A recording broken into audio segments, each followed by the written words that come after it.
Welcome to the Software People Stories. I'm Shiv. I'm Chitra. And I'm Gayatri. We bring you interesting, untold stories of people Associated with the creation Or consumption of software-based solutions. You'll hear stories of what worked, and sometimes what didn't, you will also hear very personal experiences. and insights that would trigger your thoughts And inspire you to do even greater things.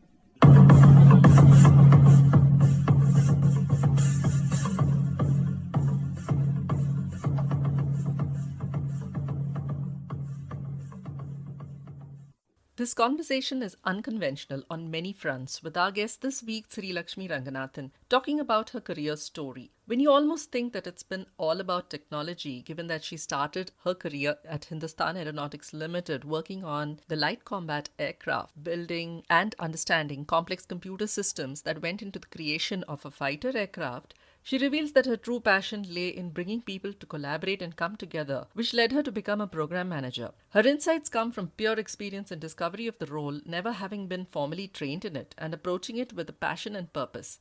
She shares her views on the role and her career through contrasts across time and ways of working. What you need to have within you to accept the role and its outcomes. She dwells at length on influence without authority and providing a platform where there is an equal voice for all who come together to build a product or a solution. Throughout this conversation, Sri weaves in stories across her career of 30 plus years with fresh perspectives on several topics around program management, volunteerism, and happiness in life. Listen on. Hi, Sri. Good evening and a very warm welcome to you to the Software People Stories podcast. This is a conversation that's been waiting to happen for a very long time, and I'm really looking forward to it. Yeah, me too, Chitra. It's been a while we've been planning, but somehow never got to schedule it. I'm glad we got around to doing this. So, can we start with where your entry into the world of science and technology began? How far back do you want to take us? And how do you want to narrate the beginning of it all? So I think let's go to the very beginning, the story beginning, right? So the very beginning is when you decide, right, what you really want to do in your subject area. So in India, it's always been a doctor or an engineer. That's what my family also was thinking. And since my sister was a doctor, my dad said, you have to be a doctor too, just because we had the books and everything. And I was good in science. In fact, one of my highest marks was in biology and chemistry. I topped the school, in fact, for biology and chemistry and stuff like that. But mathematics was also my forte. And so I just would not be able to do medicine. No way. That was not in my thing at all. So I went ahead and took the maths stream. It was very hard to get into a good intermediate college then because of the ICSE and the marks and all that stuff. Anyway, went through that, got into the math science MPC, we used to call it there in Hyderabad. I studied in Hyderabad all my life, all my schooling. And then competitive exams for engineering, got into engineering school. We had only 2 engineering schools at the time, government run. Was able to get into the engineering school in electrical electronics and then moved into first joined electrical because I had marked it wrong in my form. So according to my rank, I could have got into electronics. So most of the girls were doing electronics at the time. So went into ECE, even though that I had no clue what I was getting into. So computer science was not yet big. This was 1980. So got into engineering college, studied my electronics and communication engineering. That's when the journey began to be part of technology. Science and technology was always my forte. I don't think I was interested in literature and other things, but somehow never really viewed that as a career. And neither did my family. So that's when it all started.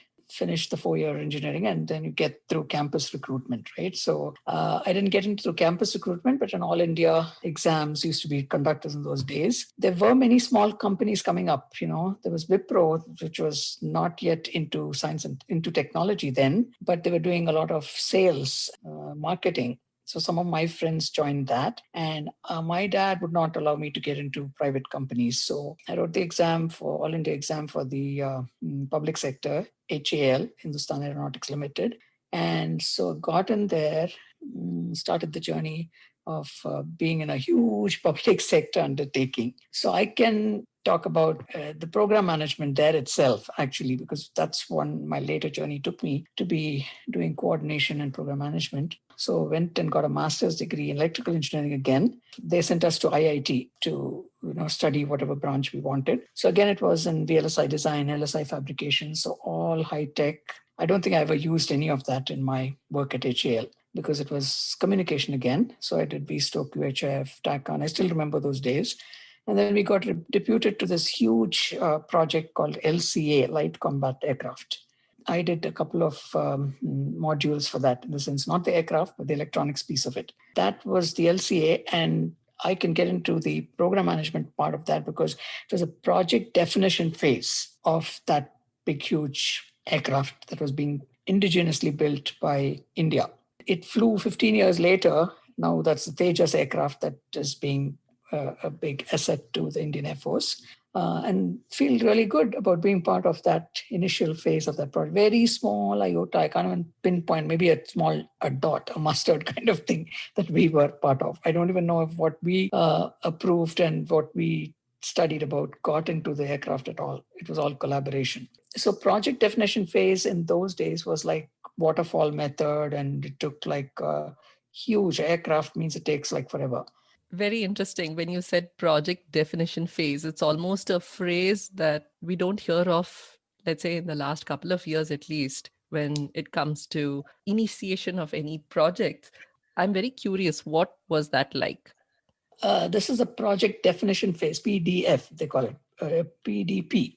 PDP, yeah. We used to keep calling it PDP. So once they said PDP, we would just use that word. And all of us had to get trained in a lab. Like we had a mission computer that was going to be used, and it was all going to be fly-by-wire and 1553 bus and whatnot. So we had to learn all these new things that the aircraft was going to use, and the mission computer was going to have all these data that would be go through the bus, and then it would be somehow analyzed and distributed and stuff like that.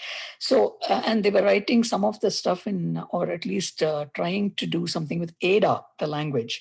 So in my early stage, there's interest to ADA classes, So a bunch of us used to go daily to an ADA programming class. And that was like so archaic, we thought, but it was very fascinating to go through that programming language. I think they wanted us to learn about the modularity or something like that. So all of us went through ADA programming. So it was all, it was such a long, drawn out process, right? So there's no hurry as such. Every day you do small little baby steps. And the definition phase itself was for 2 or 3 years, because it was such a huge thing. All the pieces should come together. We used to have all our regular stand-up meetings and this and that, but the pace would be so much slower than what is happening today. Today, I can't think of definition phase for 2 years. But then even bringing all these people together, getting the experts in various fields, the engine people, the electrical people, the gyros and the tacos and whatnot, the TACAN, the navigation system people. It was just a humongous effort because of the nature of that project. So that's how my journey started as into the technology and very, very high tech. And some of my colleagues still are at HAL, and there are some of them retired there as divisional heads and general managers and stuff like that. So they must have just been there and continued to work in this kind of environment and space. So I was in the LCA. Some of my friends were in the ALH, they call it, the helicopter division. That's also a good project now. So it's good to see that these projects that we started with are now actually materialized many, many years later, 15 years later, 10 years later. They are asset to the country, and they are actually a project that is an entity that is existing today and working very well. So that's a good thing to know. For us, it was so much of, new technology, right? Computers, prime computers, whether it was all like mini and micro computers and large computers. That's what we were working with. And programming was so machine language. We would learn things in assembly language and things like that. That's what we were doing. And then in definition phases, it was all like, very just looking at specs, reading those data specs. It was quite laborious and boring, but we had to do it. Someone needs to do that. Maybe later in the stage, it became more interesting, but then I left HAL because we were too young to feel that, we might be here forever. And public sector was not my thing. So then wrote the GRE and came to this country, came to America for a PhD actually. And again, it was in BACIS, that was the program at Temple University, Business Administration, Computer Information Systems. Then again, it was a pioneer thing. It was just coming up. But for me, unfortunately, I just dropped things off, I guess. So I didn't even go through one semester of that because I met and married my husband and we moved to the other coast, totally from East Coast to the West Coast. So again, another big transition. I didn't feel very comfortable doing this business administration kind of thing because I was always in technology, and then doing like economics and all those things were kind of very strange to me. And I should have pursued it, and maybe it would have taken me in a different angle altogether. But I didn't take that path. I continued to be in technology again. Went back to the West Coast, went and got another master's degree in computer science, worked really hard. And it was very, very difficult because that school that I went to was a very small school, Oregon Graduate Institute, and very, very tough. So databases means a project in database would be like you actually build a database, like what Oracle does, a join operation or something like that. It was very difficult. So I kind of really dreaded that whole master's program. Then I was transferred to the state school, and it was much easier because we were the first batch of computer science students from Portland State University. Went there, it was a little easier, but then we learned so many different things like small talk and other languages we learned there, which was object-oriented. Very nice language, but never got very popular because other languages took over. Did that, and then finally joined Intel as an intern. And Intel was the only big company there in Hillsborough.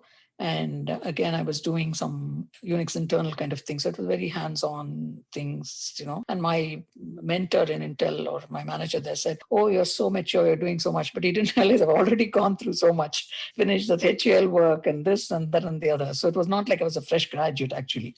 I was already had some work experience, and then they were happy with me and offered me a full-time position. And that was it. So stayed with Intel for like 15 years. And just like my dad said, public sector, stay forever, I stayed in Intel for the longest time. And until we made our journey back to India in 2004. And then at Intel again, 2 years later, I met you, Chitra, 2006. So it's been such a long time. Now, I should talk to you about my journey at Intel. There, I started off in, the technology only. It was very interesting. My first job was in the factory automation. So it was like two machines. Again, I always connected to these hardware things, chemical vapor deposition. I still remember that Watkins Johnson big, huge machine, which does PN junctions. So I went back to my MTech days where we actually created a PN junction in my VLSI class. And I was in the fab wearing the suit and going into this fab and doing not the chip design, but assisting in the software to one of the stages of the chip design. So it was chemical vapor deposition. There was another thing which called LRC Rainbow, where they actually etch those silicon wafers. So it was very interesting to go into the fab and actually wear your bunny suits. Like today, everybody wears, because of our corona here, we were fully clad and go, right, by the PPE. And that was a very nice thing. But again, I was doing software engineering and just doing this. But even though I never was very fascinated or interested in coding and things like that. But somehow that was what I was trained for. I just did it, but it was not my passion really. Because naturally for me, what comes is coordination and getting people together and, organizing. And that's what I like to do most. And that's what I do best, I think. So anyway, I did this thing for a living, I should say, a software engineering job. But I was always coordinating things. Like I was part of the Intel Diversity Council. I headed that, and the Intel India thing, which everywhere there was something that was an aside thing. I always took that on, and I was leading those efforts. And the play group and stuff like that. Even when my kid was born, I organized play groups, weekly activities and things like that. I think it just comes naturally to me. So then I went off and did a few more things within Intel in the architecture labs and other things. Continued to do this technology thing only. Then I went into a server division where Intel was trying to build a server out of the box. You put everything, that time web servers were becoming very popular. So Intel was trying to sell a web server in the box. Like you sell it and people open it up and then they bring it up and you have everything. What is happening today, like the Chromebook and other things, right? And it was a server that they were doing. Even somehow that didn't take off, I think. And we all got distributed to other divisions. And then I went back to my old division where I did my internship. And my first manager, he was very happy for me to go back there. And I stayed in that group for the longest time, the server division. And this was another mid-size and high-end servers they were building. So I did a lot of work there. An opportunity for this coordination work came after a couple of years in that group.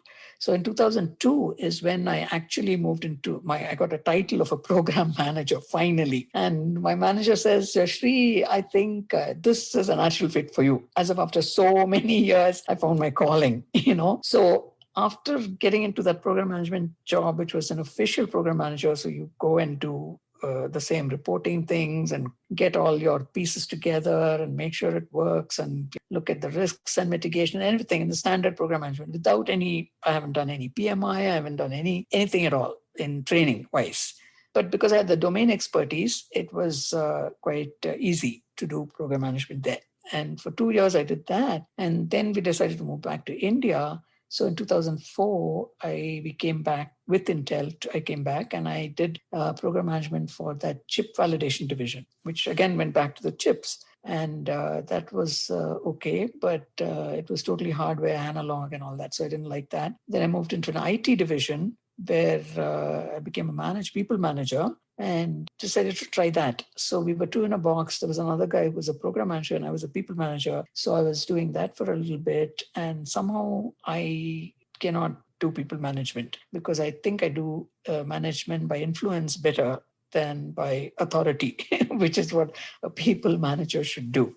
And then I found this opportunity at NetApp and moved there in 2006. It was not the core group that we were part of there. We were not an ONTAP, the main division, but we were in the host utilities, which was an aside sort of thing. But I think we did a couple of projects with San ONTAP group, which was mainstream for NetApp. But that was a wonderful experience there with so many different things. And we did a lot of good work there. It was completely a program management job. This was like walk in the park, and the way you've explained in so many ways the different kinds of technologies that you've worked with, it's extremely interesting. I have so many questions to ask. I'd like to start with discovering your natural inclination, and we'll talk about that a little later. But when you look at collaboration or you articulated it in the context of it being so much part of your career right from day one, if I may say so, it seems to have been a thread right from there. Collaborating and the coming together of different functions to, let's say, deliver and create one big system. When you look at collaboration, what are some of the experiences that you can remember or recall from there that probably have been something like aha moments or learning moments for you? I'm sure a lot of people listening to this could take away, because these things, I feel, things like collaboration, influencing without authority, are universal. So what would be some of those experiences that you can share?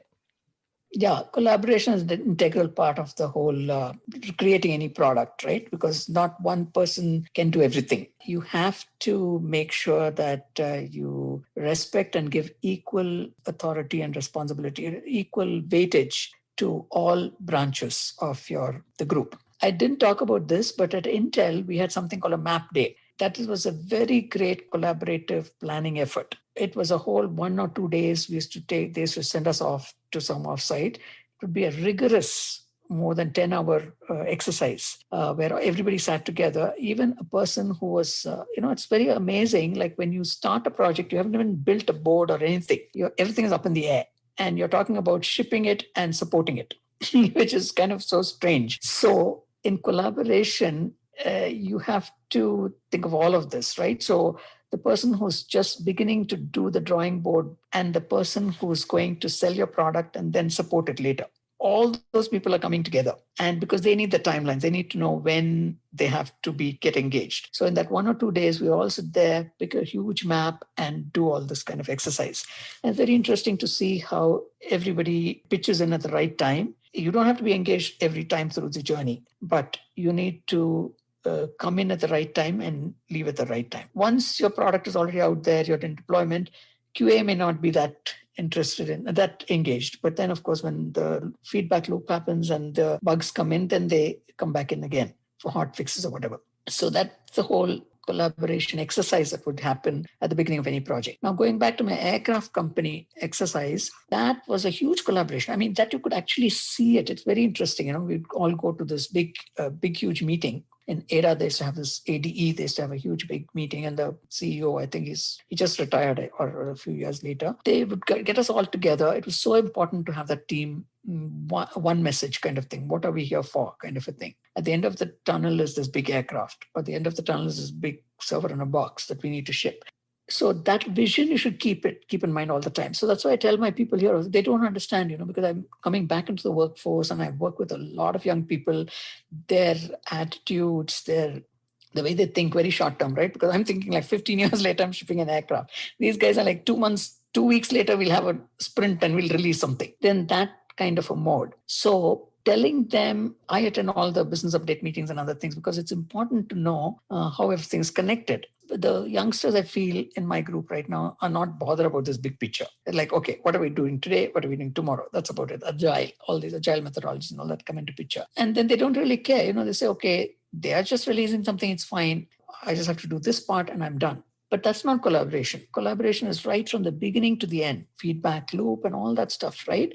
It's important. So every meeting I try to tell them, we have to tell engineering that they should not be doing so many bug fixes. Why don't we have these people tell them to modify their test cases to include that particular issue that a customer found or something like that?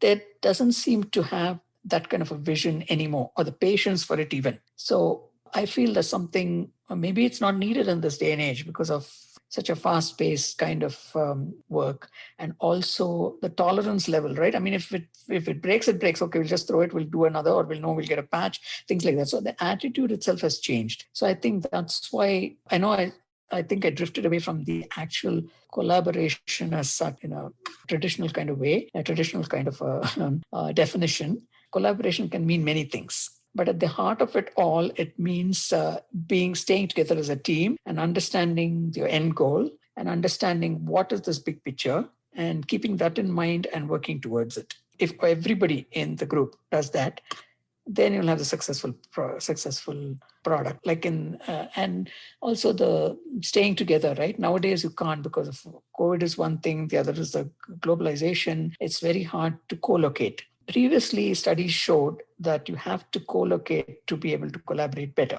The Bose was one of the case studies was done where when they grow to a little bigger than some like 20, 40 people, they'll move them into another group kind of thing. To do excellent design and stuff, you have to have a very small core group is what they thought.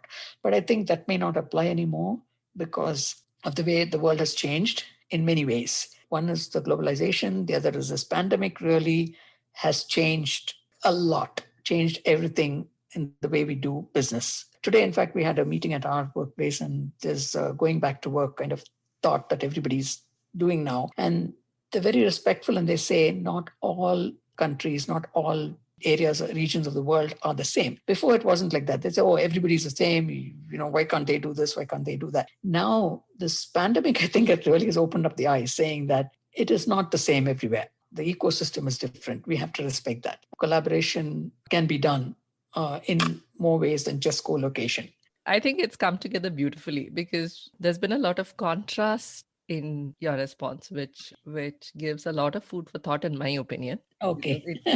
There was a good exploration on the topic. In fact, the other thread that's coming up is what you mentioned slightly before in the conversation is you believe that you're somebody who likes to influence without authority. I think that there's a lot that people can take away from that, especially when I look at roles like that of a product manager. These are typically people who you don't manage people, but you bring together the capabilities and strengths of different functions into creating a product. So in some sense, a program manager and a product manager from a collaboration standpoint and an influencing standpoint do a lot of this in the course of their daily work. So with respect to influence without authority, how have you nurtured it or cultivated it over the years? And what is it that stands out for you in terms of being able to influence people without authority? So that, see, I think this program management role or this whole coordination role is a very thankless job. Only people who can stomach that, in the sense who can get gratification for themselves by a job well done, nobody needs to tell them that. They feel so. When everything goes well, the credit is not given to the coordinator. When something goes wrong, the blame is given to the coordinator. So you should be able to stomach that. But everybody will be calling out your name. That means you are the influencing person, you're the center, and you'll be wanted in all these meetings. Even though you don't want to go, they'll say, you have to come to this, you have to come to this, I mean, they want you to take these things. That means you are important. But that's one thing about this role. So that's why you see very few people who want to make program management as their career. There are consultants and other things that do it. Like they come in, they look at your thing and they design something for you and leave. So that's different. But in a company, to have a program management job, people view it in a different way. Sometimes they don't view it as an influential role. They just view it as a tactical role where you go and you run this agile, you do the Scrum Master thing and you do this and do that. That is not what program management is all about. That is, what do you call it, a tactical thing. But program management is above all of that. It's like you have a bigger picture. I always have a bigger picture because I'm working with so many teams, and what some other people don't see, I see. And I'm able to create all these maps and make all these plans and see the dependencies. And if there's anything that is one missing the other, we can catch it. Of course, sometimes we miss that because we have so many things on our plate and we might miss it too. We have a very important role to play as a program manager and as a release coordinator, things like this. We call it by different names. Every company runs these things as different things. Some are release management, some call them program managers, some call them coordinators, whatever it is. I feel that it is, by definition, it is influencing, because you are not really responsible. Like even now, right? I have one role in my current job. I am a program manager. There's another manager in India who's a manager of those people. But all those people talk to me all the time. And they're asking me about, this, that, and the other. And they talk more freely to me because I don't have any authority over them. I'm just there to help them. So I think that by definition makes it much more easy for other people to approach you. So that is the advantage of not being responsible for them in a people manager kind of a role. In that way itself, you can influence them because you can be their guide, you can be a mentor, because they talk more freely to you. And I've heard this many times in many of my roles in VMware also. I don't think we stopped at NetApp, but then I went on to Cisco and then I went on to VMware, lots of things on my journey, right? And VMware also was a program manager, release manager, we called it. And it was really a good job. We were doing cloud infrastructure management. But again, there also I got involved in many other activities within the company. And we had this small little group, ladies group also. People would come to me and they would say anything, any problem they had with either technology-wise or otherwise, they would come and talk to me and say, you're very approachable. That's because I'm a program manager, and most of us in that role, I think, will be very approachable because we are not judging anybody. That's the kind of, that leads to more influence, I feel, by not having any reportees as such and doing only cross-functional management. Everyone will call you out though, because you are a key. See, in music, when a conductor does the music, he's most important. He's there running the show and making all the orchestra really be in concert. Program manager does that, but they do not get the credit of the conductor, I feel, today. But once in a while, there'll be a mention of, oh, you know what, this person does this, that, and the other. There'll be a director, there'll be someone else who got all the credit, but it's okay. It doesn't matter because you yourself will have the satisfaction of having achieved or done something. I think influencing is just there, a part of the role. And it's very easy to do that because of not having the pressure of having reportees, I think.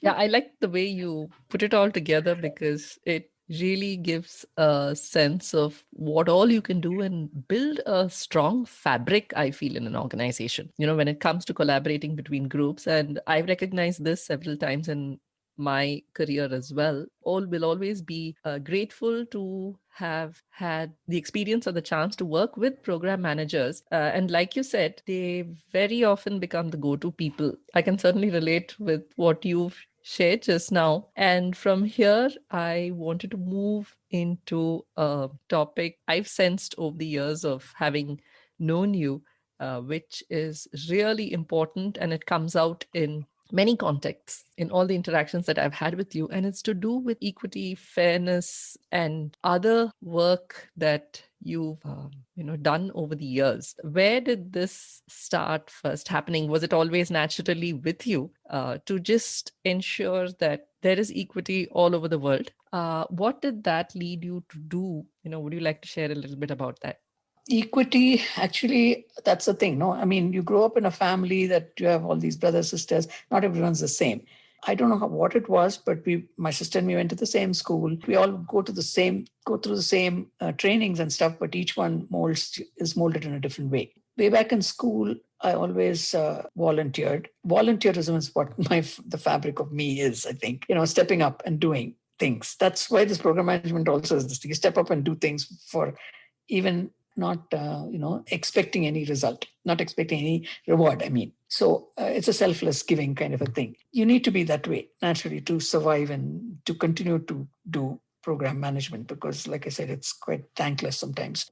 In school, I always volunteered, and I was part of the Red Cross and the social worker group and all that stuff. And in fact, I got the shield for the best social worker and the best math and science student, but I treasured the social worker shield more than the other one, because I felt that was very, very important for me when I got that recognized as the best social worker. Because if any activity that happened in school, I would be running there, and they did a medical drive, something, I would go and ask my dad and would go buy medicines and go give it. Go the tour to the home for the aged, I would go for that, anything.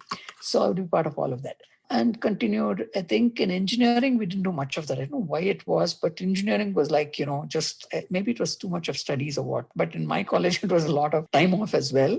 But for some reason, it wasn't so much of volunteerism at that time.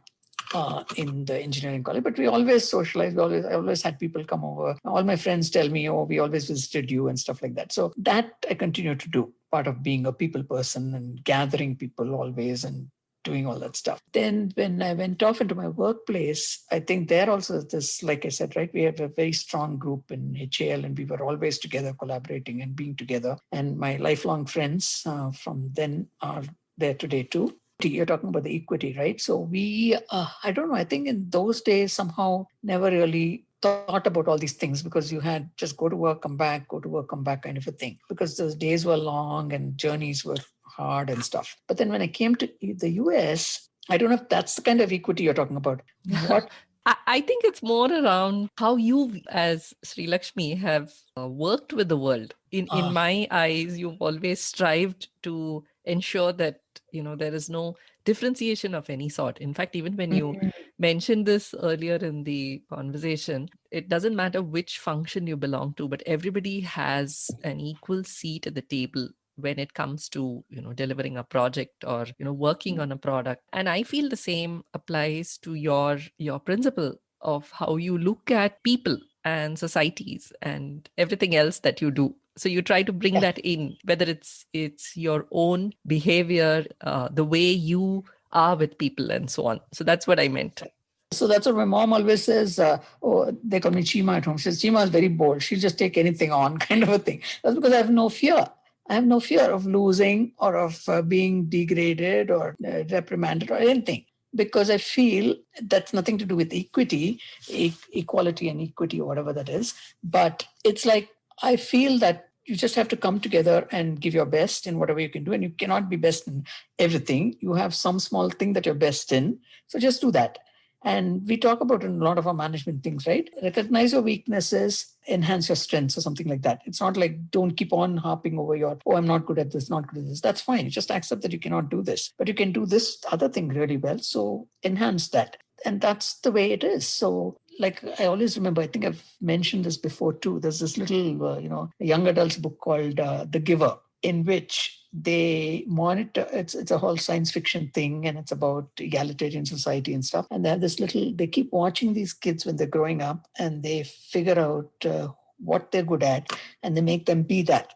It could be a lawyer or a doctor or a scientist or a mother or whatever. You just have to be best in what you do. And if the world can be that way, it'll be really great, right? Like there could be people who be gardeners, there could be cooks, there could be, scientists, and we don't have to yearn to be that. that other person. Then there'll be so much more happiness if everyone accepts that this is what I can do and that's what I'm going to do and I'm going to be happy doing it. And everybody thinks that way. But of course, that's a very idealistic world. And that's why we have all these ego problems. Oh, that's better than this and this is better than that and whatnot. And it leads to a lot of unhappiness around us. My passion is for always the underserved. I've always feel that I have to be with the underserved person because they can't step up and speak up. The other loudmouth people will always be heard. Even in our calls now, right, when I have my daily calls and stuff, there'll be one guy will be dominating, never listens, and I try to push. Other people are very quiet, but I'm much older in the group and I'm brave enough and I'm not worried about anything. So I speak up, but most people are just quiet. And they take whatever he says, kind of a thing. You're not supposed to do that. That's the equity part of it. Everybody should come to the table and express their views, and others should respect it, because you never know where the greatest ideas are going to come from. If you silence people, you're going to lose out a lot. So it's very important to keep an open mind and hear people, I feel. I think what you articulate best is there's multiple ways of, looking at a particular, whether it's just a phrase or a word or something, but I think what is coming together is certainly a lot of your experience. So I didn't realize that we've been talking for quite some time now. I want to ask you what kind of message you'd like to leave for youngsters who want to pursue a career in IT or technology. Actually, IT and technology has morphed so much that the field is really, really vast.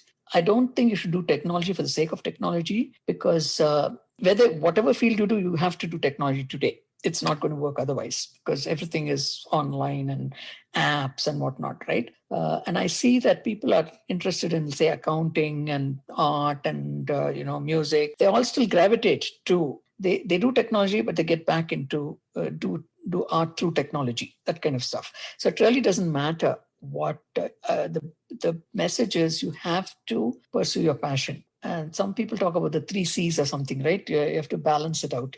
What you're good at, what will earn you some money. You can't just ignore that, because you need a livelihood.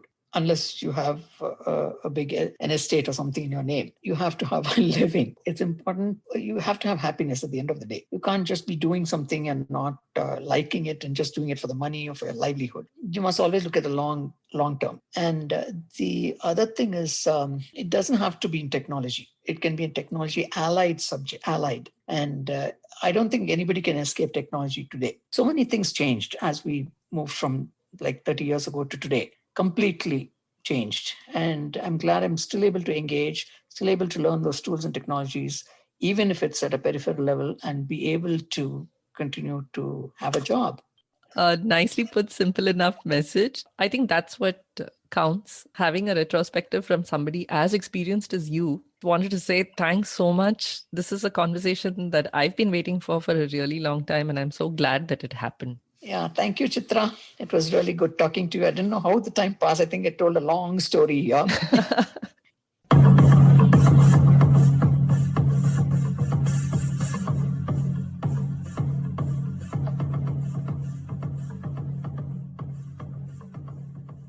We thank Siddharth for the music and Anita for promoting the Software People stories. If you like this episode, please subscribe on your favorite podcast client and spread the word in your network. If you'd like to share your story, contact us at podcasts@pm-powerconsulting.com.